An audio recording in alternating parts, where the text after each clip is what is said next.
there, everybody. This is Mel Allen. Don't let me interrupt your dinner, folks, but the bats are stacked and fit to be cracked. Big bat day for Smalley, switcheroo, and 6 runs, too. Batten down the Brew Crew hatches. The Birds will not drive Earl batting. Make way for Batman. Segue to Robin. Battle on, freshman. No choice is clear for Rookie of the Year. And batter beware. Bat Boy, too. The animal is loose. So what's the count? Are bats in the belfry worth 1 in the hand? Take a look. Batter up on This Week in Baseball.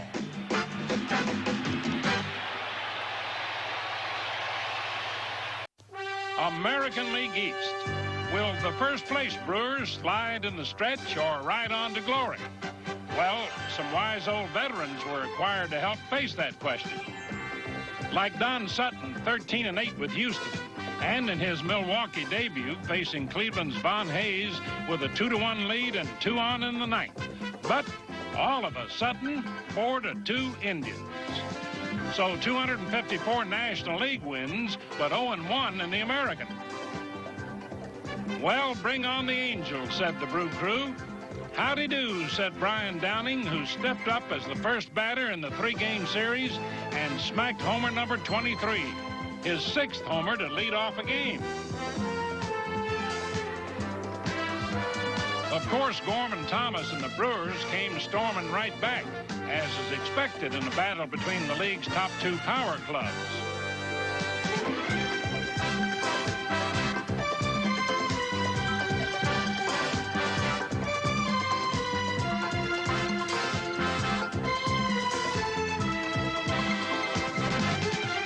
Milwaukee held a 2-1 upper hand through 5, but in the 6th, Bobby Grich and the Angels went up to stay.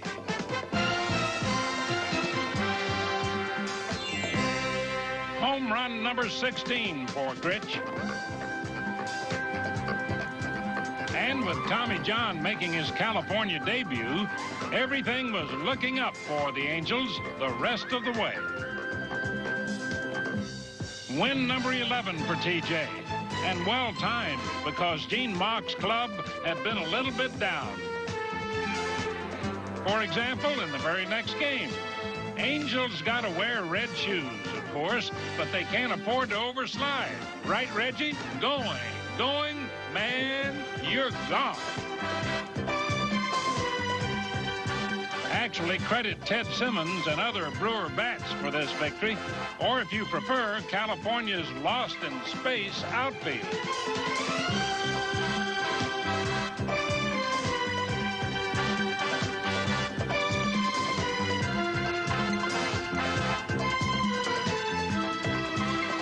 No matter how they scored in this 8-2 win, Milwaukee fans point out that the Brew Crew is loaded with heavyweights. Mark Brohard, shortly after his minor league recall, came through with a key blast in the final game.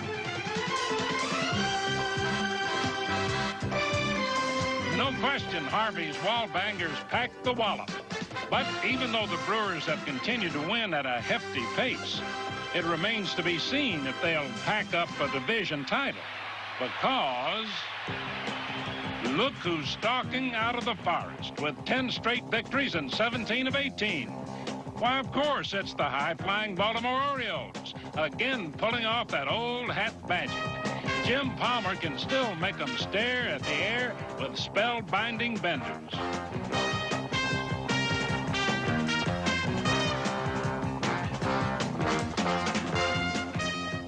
And Trim Jim can still blow them out, too. Palmer threw a one-hitter at Minnesota, his 11th straight victory and 2nd straight shutout. So he, who was thought to be fini, has come back to be the hottest pitcher. Also hot, Dennis Martinez, who won 3 straight complete games before failing to finish against the Twins. But no matter, the Birds won that one, too. And and Mike Flanagan, who won his 4th straight to up his record to 12-10. 12-2 lifetime against the Mini Twins. Baltimore's pitching had been far from up to snuff, but a 2.27 ERA over a 14-game stretch is more than good enough. And as Eddie Murray has surged upwards, so have the Orioles. Another late-season power flurry from Murray. In 19 games, 9 homers, 27 RBIs, a .377 average to raise his season stats to 26 homers, 86 RBIs, and a .319 batting mark.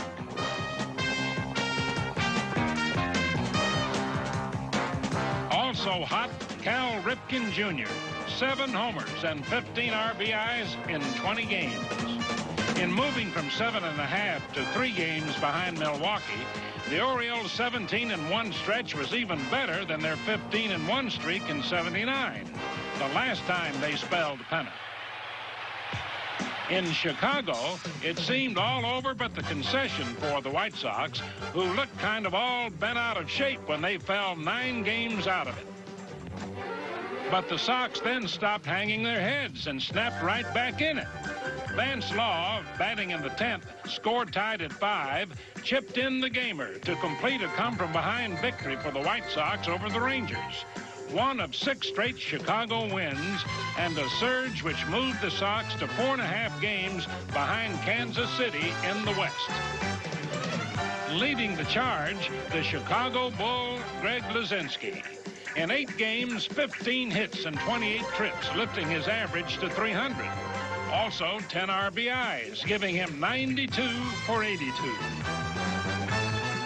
In addition, the Bull raised his game-winning RBIs to 16, 3rd best in the league. And in extending credit on the supply side of the South Side's recovery, don't exempt Steve Kemp, who inflated his average to 297, his RBIs to 84, and game winners to 12. So just when the record appeared unkempt, a winning tune resounded again at Comiskey Park. And instrumental to improvement on the mound, a radically improved Rich Dotson, who went from 3-11 to 10-11 with 7 straight wins, while lowering his ERA from 5.16 to 3.77. And from the bullpen, a U-turn for Jim Kern. 2 terrible outings after coming from Cincinnati, but in the next 4, no hits, no runs, 1 win, and 2 saves. All of it only proving that September is still too early to discount the Sox in the American League West. Now, it's time for this week's Volkswagen quiz, brought to you by the 1982 models. Nothing else is a Volkswagen. Switch-hitting Willie Wilson of the Kansas City Royals didn't turn many heads his rookie year as he batted only .217. But since then, Willie's had them turning every which way and then some, hitting over 300 every year to give him a lifetime average of .313. This season, the Royals' sweet switch swinger leads the majors, averaging around .340 as he aims for his first batting title. Can you name the last switch hitter to win the batting crown? Stay tuned. Still parking with the best in the National League West, the San Diego Padres. But the Padres figured as the worst. So how come? You got to be mad. Really? For heaven's sake. Guys are beautiful when you're mad. Well, that's not for weak stomachs. You see, Terry Kennedy and the once humble Padres aren't just chewing the fat when they talk pennant. Last year, 2 homers. This year, 18 for TK the Padre. Also 81 RBIs, plus a league-leading 38 doubles. And no catcher has ever led the National League in doubles. I think I'm a better hitter now than I ever was because of my attitude up at the plate. I'm not afraid to strike out. I'm not afraid to fail. He's improved dramatically over the course of the year with his defense, with his throwing. And he's big, strong. He's a workman-like player that can be in there 140 games a year. And after playing almost 140 games, the Padres were only 4.5 off the pace, making their turnaround from previous cellar seasons the most dramatic in baseball. Like the guys said, they're mad. and San Diego fans glad to have an exciting contender. Ace Tim Lawler was also glad to get back on track as he pitched the Padres to a 4-1 victory over the Cubs for his 13th win. Lawler had been hurting since the All-Star break, but could provide just the spark to keep the pennant-starved Padres mad enough to arrest the West. And gumming up matters even further in the East, the Philadelphia Phillies, who took 3 from Houston to move a half game behind St. Louis. Steve Carlton overpowered the Astros for a 2-1 victory and thus became the first 18-game winner in the majors.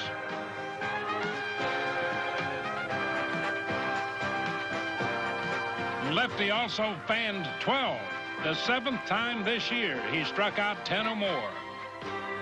Mike Schmidt won the game in the bottom of the 9th off Joe Niekro with this blast, his 29th homer of the year. Ask how he does it time and again, and you'll not get a heavy answer.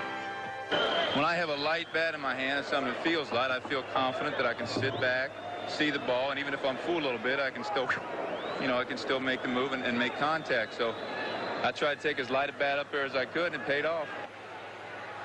Now, an overview of the National League freshman class of '82. In Los Angeles, rookies always seem ripe for picking when it comes to awards.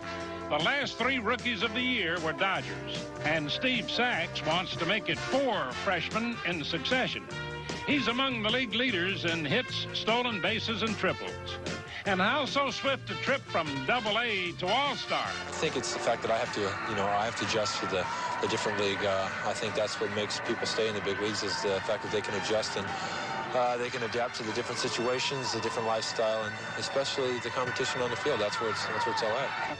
There's competition because Pittsburgh is hip hooray for second baseman Johnny Ray, whose hitting stats are much like Sax. Ray's now proven that he's not in over his head. But in the spring, did he perhaps wonder if indeed he might be? Well, not really, no, because, every rookie goes through this situation. He's got to prove himself, and I'm just looking forward to it. And they certainly look forward to the debut of Chili Davis in San Francisco. With 15 homers and 64 RBIs, the Chili man has been truly productive, if not as super hot as some had thought.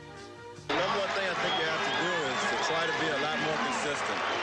If you can be consistent on a day-to-day basis, I think you're capable of being a big league ball player if you have any talent at all.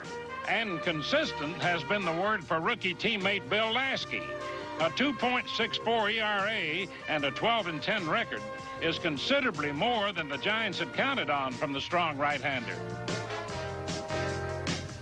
In St. Louis, switch-hitting Willie McGee has been a tremendous freshman surprise for the Cardinals, defying gravity all season with an average in the 320s after being slated for another year in the minors.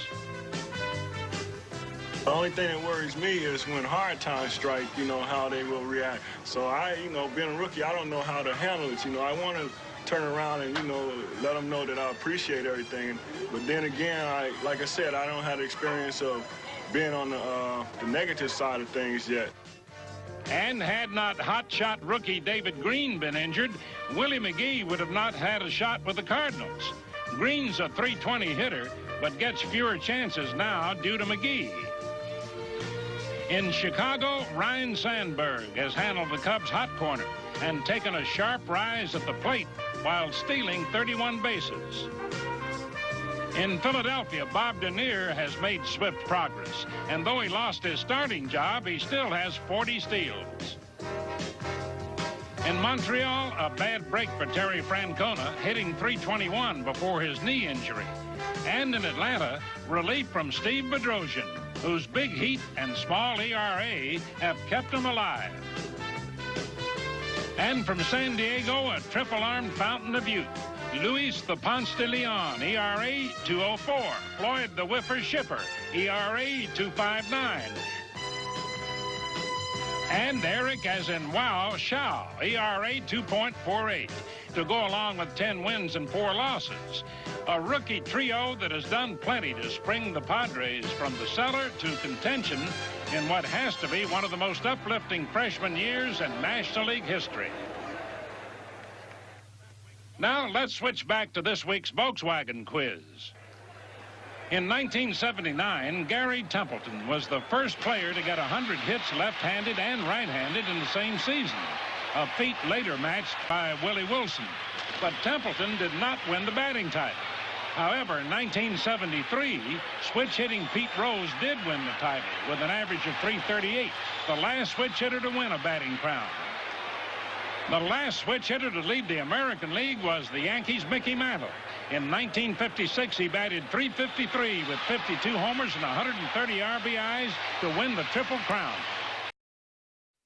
Uh-oh, Devil Moon again. What devil's dreams have you concocted now?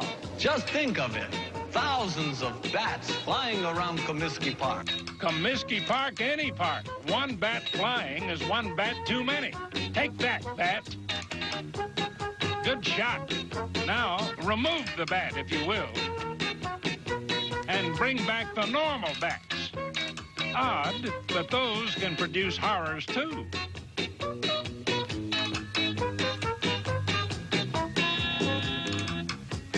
Smell a rat? Stay away, say they. And what say you, Pup Pup Blue? Do bats give everyone the shakes? Seems so.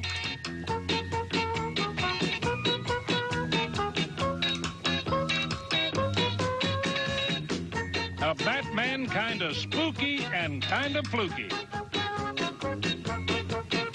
Just like the ball game.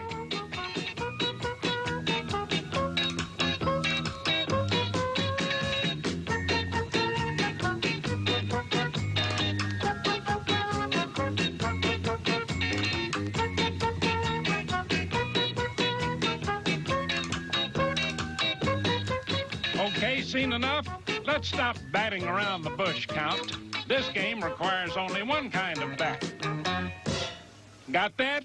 Wonderful. Talk about going bats, get a load of this. Introducing the Animal. That's what they call Cincinnati's rookie reliever, Brad Leslie. Just part of a grand tradition of bullpen wackos, like Al Raboski and the Psych, or Kevin Soche and the Turkey Strut. Well, forget 'em. Animal is the biggest, wildest, and most dangerous of the breed. At 6'6" and 220 pounds, it's hard to tell whom he frightens more, opposing batters or teammates. No matter, he's here and on the loose. Step aside, son.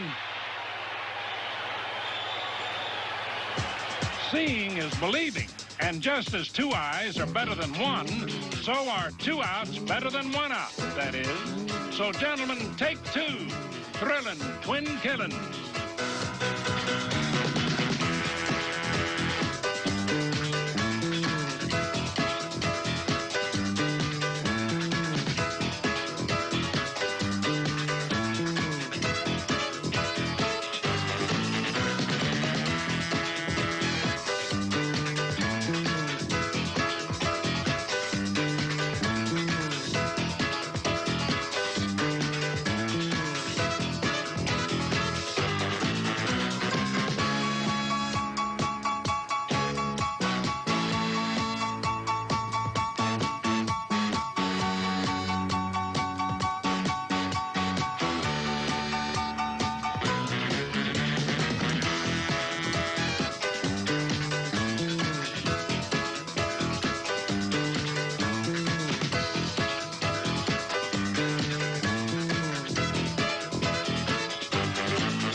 Two down and 2 out.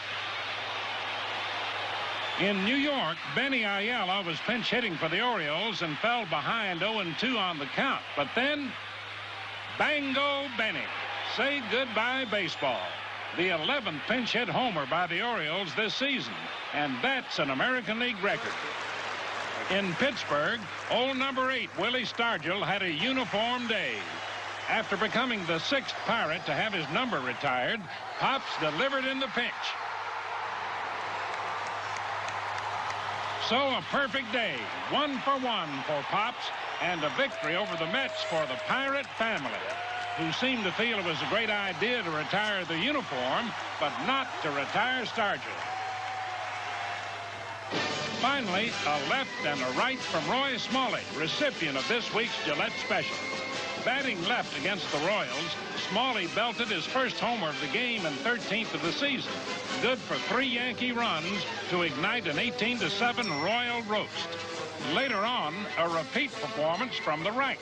So the Smalley Show, 3-run shots from both sides in the same game. Switch smashes off Broadway.